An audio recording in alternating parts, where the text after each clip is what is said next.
What's going on, guys? Welcome back. My name is Brandon. Today we've got a simple project. We're going to be welding a cast iron exhaust manifold using some silicon bronze. Stick around. So this is what we've got, guys. I don't know a whole lot about it. The customer sent it to me. It came from California. I don't know what it goes on other than it looks like it's a General Motors product.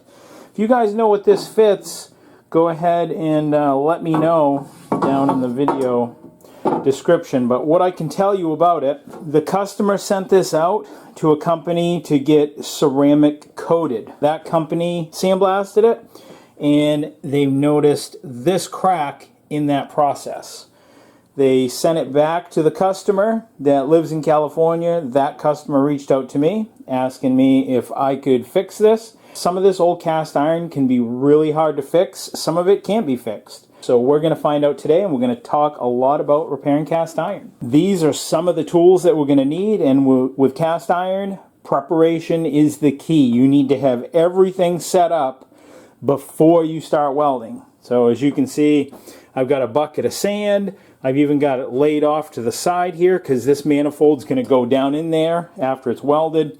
I've got some torches to keep things warm, a drill with a drill bit, some different carbide burrs, glove. But the first thing I do when I get a part like this is I look it over to see if I can find any more damage that wasn't discovered prior to me. So we've got about, looks like to be about 2 inches of crack, which is right about 50 millimeters. Fortunately for us, somebody's kind of done a lot of the dirty work and bead blasted this already. So they've got it kind of clean, but you can still see that we've got a lot of work we got to do down inside that joint, and this feels really thin. Which is one of the reasons why I decided that I'm going to give silicon bronze MIG brazing a go at this. I think it's going to require a lot less heat input. We'll be able to control it a little bit better to prevent cracking. That's my hopes. If it doesn't work, well, we can always try again using another process. You ask 100 different people on the best way to fix cast iron, and you probably get at least 50 or 60 different answers. I've had pretty good success testing a lot of different products and doing a lot of different things, and this is the route I'm choosing to go. And for this repair, I'm going to be using 30 thousandths Blue Demon silicon bronze filler wire, and this is what it looks like. This is primarily made up of a copper alloy, and one of the reasons that I chose this and why it's called MIG brazing is that brazing occurs above 840 degrees but less than the temperature of the actual base metal's melting point. So the melting point of silicon bronze is right around 1780 to 1880 degrees Fahrenheit.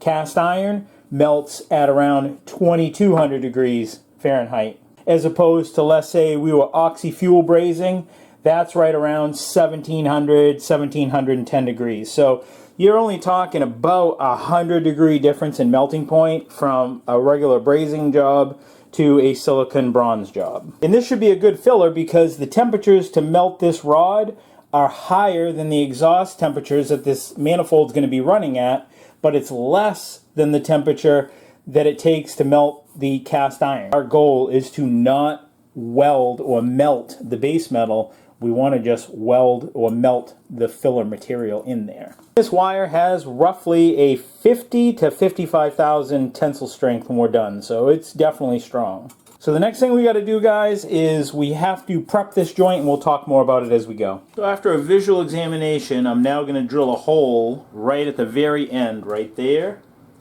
and right there, and that should help eliminate this crack from propagating outwards and continuing past. The radius of the hole tends to limit the spread of those stresses. Using a small 1/8 inch drill bit. Definitely cast iron, as evident by the chips that it's producing.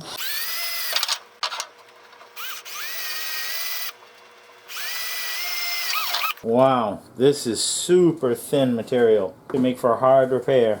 Less than a 1/16 of an inch thick right here. It's probably why it cracked, I'm guessing. Now I'm going to heat this up just a little bit in through here with just a regular propane torch, because sometimes when you heat up a part, if there is other cracks, they'll tend to show up. Just because of the expansion, it'll show up.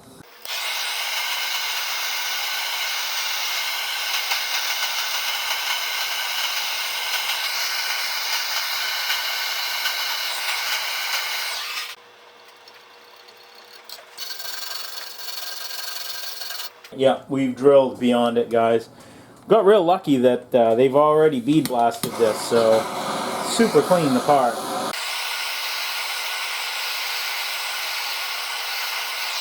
As you can see, guys, the crack, it stops just in front of this hole, so I've carried it just past it so it doesn't spread into it, and I've done the same thing here.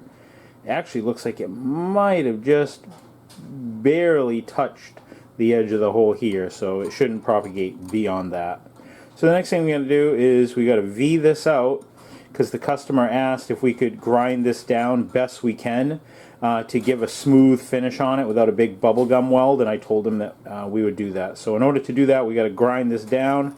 Now the surface finish on this repair is not going to be the identical finish that's actually on the manifold itself. You can see how it has like this rough porous texture. We will not be able to match that texture perfectly on our repair, and I've made the customer aware of that as well, so they understand that it's not going to be a perfectly seamless or color matched repair, but we're going to try to blend it in to the base metal as best we can. I've got a small rotary burr on a Dremel tool, and I'm just going to bevel out this real carefully.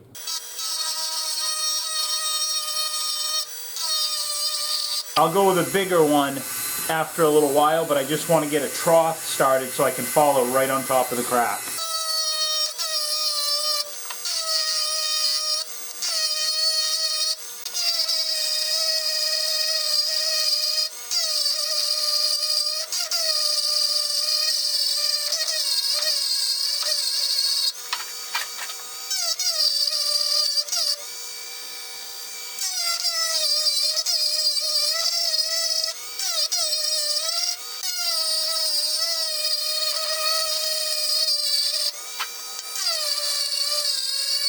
I want this deep, guys, but I want to try not to punch through it if I can.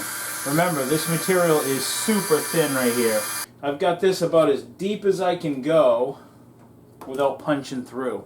And that's what I'm trying to avoid. So now I'm going to take a burr set and just slightly relieve the stress on the corners of this so it's kind of like V'd out a little bit. You could do this with a die grinder or whatever you chose. I'm just putting it in a drill. It works just as well. I have a die grinder. I could do it that way too. But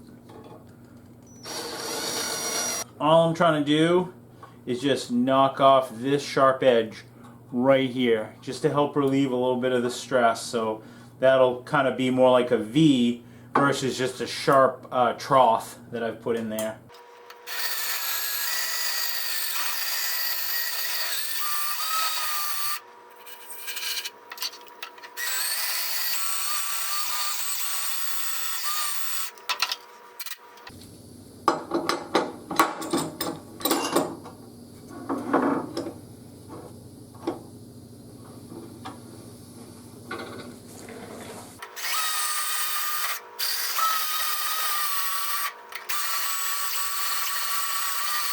See how that's V'd out really deep. Even gently radiused the edge right over here as well at the crack, just to help relieve any, so there's no 90-degree stresses that are going into this. The idea is to have everything lay in best you can, so we'll see. Time to throw this part in the oven now. So this is what we got going on, guys. I've got the manifold sitting in the barbecue, and we're going to let that cook until it's about 500 degrees Fahrenheit, and that'll help burn out any of the impurities, and it'll also reduce some of the shock when we go to weld it. So rather than go from like room temperature of 70 degrees to welding temperature, we're getting it a lot closer. We may be up to 500, so now it's only a 500 degree swing from 500 to 1000 versus 70 to to 1000. It's those heat shocks that also promote cracking as well, plus the carbon content. Rather than get into all the specifics and nitty-gritty and metallurgy behind it, I have a whole playlist dedicated to cast iron welding, repair, and cast iron testing, doing destructive testing to see which repair method is the strongest. But the theory behind this is to get this up to temperature. I've got a fiberglass mat that once it comes off this for about an hour, it's going to go into this. Then this is going to get all wrapped up. It's going to go into my workshop. We're going to make the repair, wrap it back up into this to control the cooling rate. We're also going to bury it in sand to help slow it even more. And then do a little prayer and cross your fingers, because cast iron is a very finicky material. I have about maybe a 70% success rate on repairing it, but most of the time I can. But there's just some cast iron, it's just really difficult, it's really burnt out, and it's hard to repair. So while that's out there cooking, I'm going to go over the setup with you, because you kind of got to work quick with this. You don't want the part to cool down too much, so I don't want to be talking about it and spending time while the part cools down. As soon as it comes into the workshop, I'm going to start welding on it. The process is straight argon, and I'm running about 35 CFH of gas. For the machine, I'm just using the YWM 211P. I'm using this on a spool gun, guys, so the same process applies as though you were doing just short circuit MIG with steel. It's the same thing. The machine setup's the same. So it's DC electrode positive. I'm going to start out with about 19 volts, which is about 120 amps, and we'll see how that goes from there. But again, like I said, this is going to be an awesome application for this. It should work, but like I said, there is about a 70% chance that it will, and a 30% chance that it just might not. There's a lot of trash a lot of times in cast iron that just is beyond everyone's control. You'll see as I'm welding, things will surface up to the top. There may be some pinholes that we got to come back through and address and refill, and that is just part of the burned contamination process of the cast iron. And when I say burned, that means that it's gone through multiple heat cycles and it has contamination in it as well. I've got a little note here on the bench so that when I bring this in, that I turn on my gas. I don't like to leave my gas bottles going when I'm not right close by them, just because if there's a leak or whatever, it's not flammable, I just don't want to waste gas. For that reason, I keep my tanks off until I'm ready to use them. So I'll bring this in, see my note, hopefully remember to turn on the bottle, and then I can literally just start welding. Throw on my gloves. You can see I got my welding jacket right close by. I got my MIG pliers close by to trim it, and I got my welding helmet and heavy gloves that I'm going to use to carry it in. So I've got everything I need right close by for me. And I also got a little propane torch in case I feel that things are starting to cool down a little bit. I can actually heat the part up a little bit, and then when it's all done, I'll take it, blanket it all, and stuff it right inside this sand. The reason it's off to the side is because the manifold's a little bit bigger than this container. So I'll make sure that the welded repair part is closer to the bottom, and then I'll just bury the sand over the top, and we should be good to go.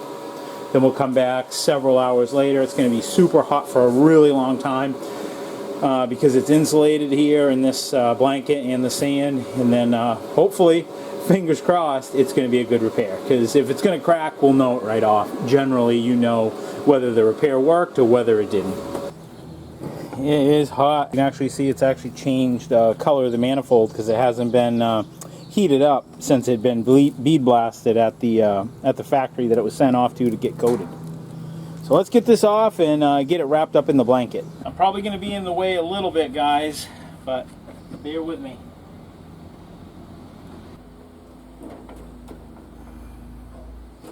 Ooh, she's hot.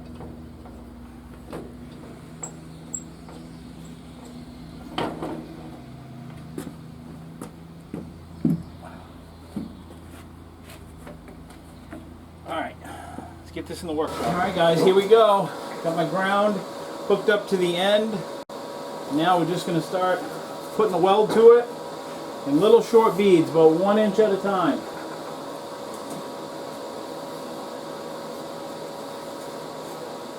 Oh yeah, she is hot, guys. Holy.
Alright.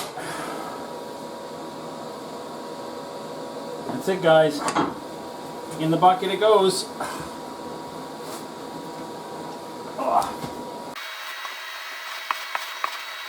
Whew. I think we did it, guys. I feel pretty confident that that's going to be a successful repair, and I'll tell you why. It is hot. The heat through this blanket is incredible. Alright, guys, we're going to find out. It's been several hours later. Part's still pretty hot, but I can actually touch it. And if you guys were wondering what I was threading in outside, what I did is this is just an eye bolt, and I threaded it into one of the exhaust manifold holes. That way I had a handle that I could pick it up that wasn't, 500, 600, 700 degrees, because it was hot. I looked at the temperature gauge on the grill, and it had been in there for about an hour, and it was right around 675 degrees. So I had this baking for a long time. It's still pretty hot, and this is the part that is outside, or not really in the air, but not buried as good as in here. We're going to see it all together right now, guys. Now, it's not going to be pretty because I tried to put big welds on it to build that area up a little bit. See how hot it got, guys. Look, it got so hot through the blanket that the blanket actually stuck to the plastic bucket.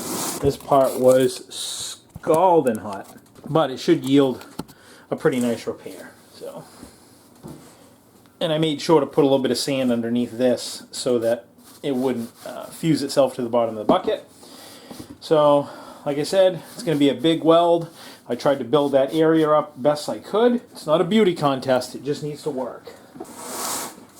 And if you remember what I said earlier, is that with cast iron, a lot of the trash will float to the top, and there'll be pinholes and wormholes, so we're probably going to have to go back in and also touch this up again, I would think. Wow. I don't see any cracking down through. I don't see any extension of cracking, but we'll know. We'll grind this up. Usually if there's a crack, you'll see a line right through your weld repair. So let's get this cleaned up and see what it looks like.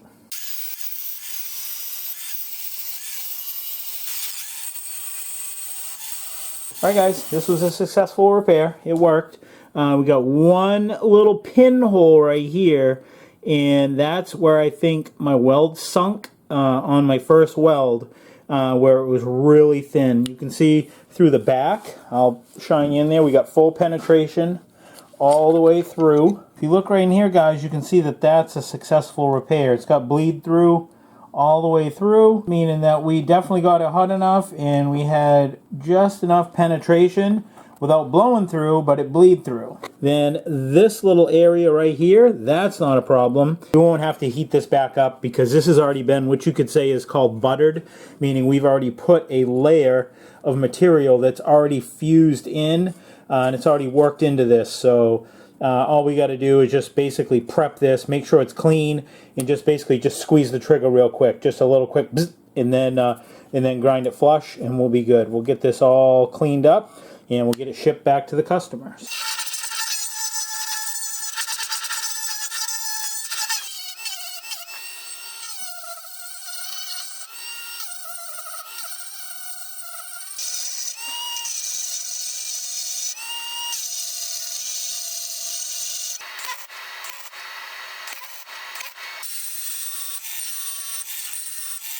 And there it is, guys. That is it. And that is a successful repair. You can see a couple spots like here and right here. And I don't want to go grinding those out too much because it's already too thin. Those are actually pits. You can actually see there's a lot of like pitting all along this edge. So I really don't want to go grinding too deep into this because it's already pretty thin. I can't fix all of the pits that are in this. That's just kind of the texture of it and how it is. No cracks, and you can see, I think it was probably kind of along this line, maybe right here.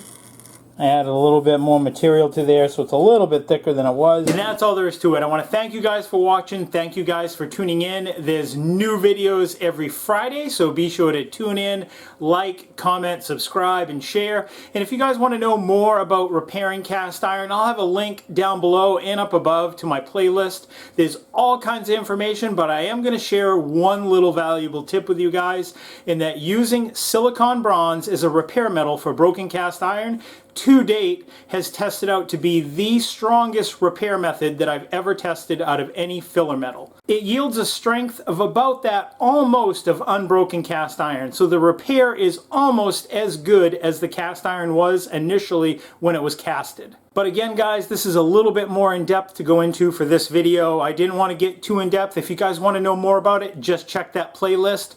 There's a pretty good chance that no matter what process that you have, whether it's solid wire or MIG or stick welding or with nickel rods or any other process, pretty good chance that I've tested it, I've tried it, and I have results to compare to the other processes. Be sure to check that out if you want to know more. I want to thank you guys for watching. Thank you guys for tuning in. Until next week, I will see you guys then. Take care, stay safe, and God bless. And as always, there's always more than one way to repair something. If you've had good luck using something else, leave it down in the comments. Thanks, guys. See ya.